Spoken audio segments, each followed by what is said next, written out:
Welcome to this Keystage Wiki Keystage 3 video on visible light. In this lesson we're going to be talking about the colours of the visible spectrum. We'll also talk about light as a wave, and then finally we'll be talking about some of the keywords used to describe light since it is a wave. The visible spectrum. You might recognize these colours if you've ever looked at an old-fashioned CD, a DVD or a Blu-ray, or you might have even seen a real rainbow. Now, in fact, when I was a kid, there was even a song about the colours of the rainbow. It went red and yellow and pink. No. Pink is not one of the colours of the rainbow. In fact, that song is so terrible, it goes on to say purple and orange and blue. Well, purple isn't one of the colours, that's actually called violet, and orange is absolutely not next to blue on the rainbow. So, let's look at the real colours. We have red, orange, yellow, green, blue, indigo, and violet. Now, at this point, you might be wondering to yourself, why are there 7 colours in the rainbow? And what is indigo? Well, I've got a story for you. A few hundred years ago, a chap named Sir Isaac Newton was the first to send white sunlight through a prism, like the triangle you can see on screen there, and split the light into the colours of the visible spectrum.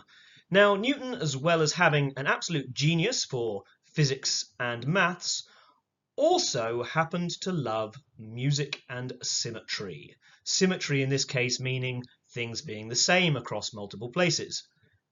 As a result, he liked the Western music system of having A, B, C, D, E, F, G, and back to A again that we call an octave. There are 7 notes in the Western music system, and so therefore he decided there should be 7 colours, even though we can quite clearly define it down to only 6. So unfortunately now, because he's kind of the granddaddy of a lot of physics, we have to say that there are 7 colours in a visible spectrum. You may need to remember these colours for your exams in correct order. So we can use some mnemonics for this. One is to use an acronym where we take the first letter of each word and turn it into a new word. Here we have the very obvious word of Roigbiv that everyone's heard. Next, another way we could do this is a mnemonic that I was given in primary school, which is Richard of York gave battle in vain. This is known as an acrostic, where we take the first letter of each word and then we create a new sentence with it. Now, I have no idea who Richard of York was, or at that age what giving battle in vain meant, but for some people it does help. Finally, you can just do what I did. I personally just went red, orange, yellow, green, blue, indigo, violet. Red, orange, yellow, green, blue, indigo, violet. Red, orange, yellow, green, blue, indigo, violet. As quickly as I could, and challenged myself to say it even quicker, until the point you can't even say it properly at all. Maybe you could challenge your friends. The trick here is just repetition. You do it enough times and you will remember it in correct order. I mentioned at the start that light is a wave.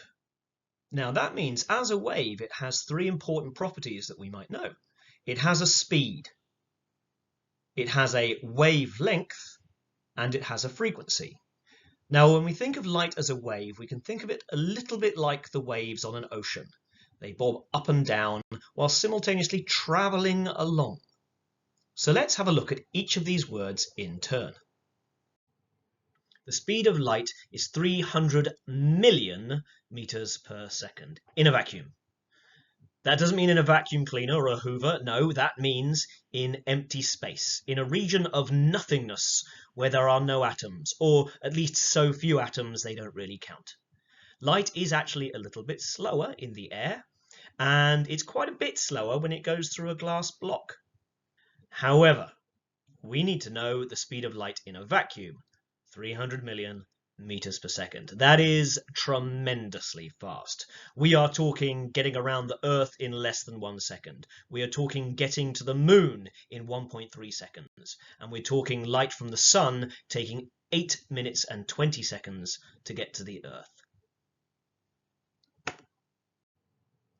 When we talk about the wavelength of light, We can imagine it as the light actually being a wave bobbing up and down. You can see here that we have the spectrum of colours being split by a prism, but here we see the light as a wave. You can see quite clearly that the wave of red light is much longer than the wave of violet light.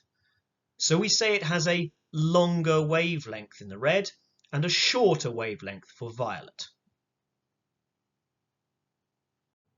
When we talk about the frequency of light, what we're discussing is how many times the peak of one of those waves passes by every second. Now, I'm not going to count how many per second, but what we can do is we can see what the frequency is in comparison between red and violet light by looking at how many times a peak passes the point of the arrowhead. So we'll start with the red light, starting with 0, 1, 2, 3, 4, 5, 6, 7, 8, 9, 10. Relatively slow when you compare it to violet light, 0, 1, 2, 3, 4, 5, 6, 7, 8, 9, 10.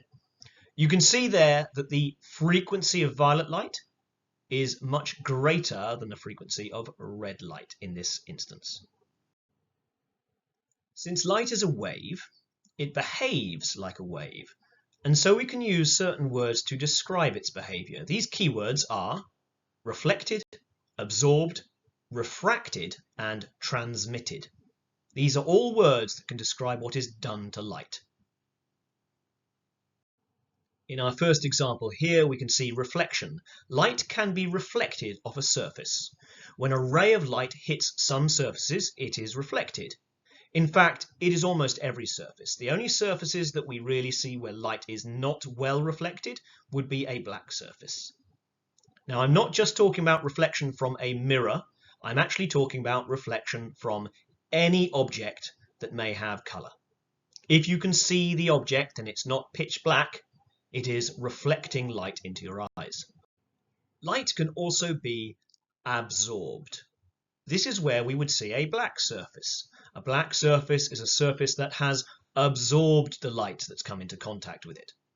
So as you can see here, we have a ray of light hitting the object, but not bouncing off in reflection. It is absorbed. What that will actually do is it will increase the temperature of that object ever so slightly, depending on the amount of light you shine on it. You may have even noticed that your body is doing that to some extent. On a very hot day, you will feel the warmth of the sun on your skin. That is because your skin is absorbing some of the light that's hitting it. Light can also be refracted. That means it can change direction when it goes from one material into another. We can see here that the light is changing direction when it enters the block, and it's also changing direction when it leaves the block. We say that the light has been refracted at the boundary. As a wave, light is also described as being transmitted. Here, the part that's flashing is light being transmitted through emptiness. We could imagine that this is empty space. In the next section, we can see the bit flashing. The light is being transmitted through, let's pretend this is a glass block. And then finally, in the last section that's now flashing, the light is being transmitted again through empty space.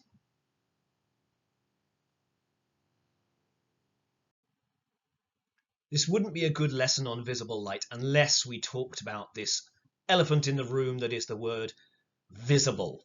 What we really mean is, in our human arrogance, we are referring to light that we humans can see. It turns out other animals can actually see other kinds of light. There is also infrared, which can be detected by a wide variety of animals. For example, snakes have little nodules in their nose which are able to detect infrared, so they're able to hunt their prey at night. We also have ultraviolet, more violet than anything violet you've ever seen. This can be detected by a great number of animals. This is detected by most insects. It can be detected by a variety of birds, and in fact it's even detected by reindeer. There was a great mystery for some time that reindeers seem to avoid electricity poles, seem to hate them for some reason. People didn't know why for a long time, until they filmed these electricity poles in ultraviolet light. When they took these films, they discovered that actually these electricity poles are constantly flashing bright ultraviolet light due to small electrical discharge that happens, which was scaring away the reindeer. We'll finish with the summary of what we need to know. First of all, white light can be split into the colours of the visible spectrum: red, orange, yellow, green, blue, indigo, violet. Light is a wave, and so it has speed, wavelength, and frequency. The speed of light in a vacuum is 300 million meters per second. Red light has the longest wavelength and lowest frequency. Violet light has the shortest wavelength and the highest frequency. As a wave, light can be reflected, absorbed, refracted, and transmitted. Finally, there are more types of light beyond the visible that can be seen by some animals: infrared and ultraviolet. If you need to know more about this, please visit the Keystage Wiki page on the same subject, and to help me make more videos like this, please subscribe, give it a like, and click the notification bell.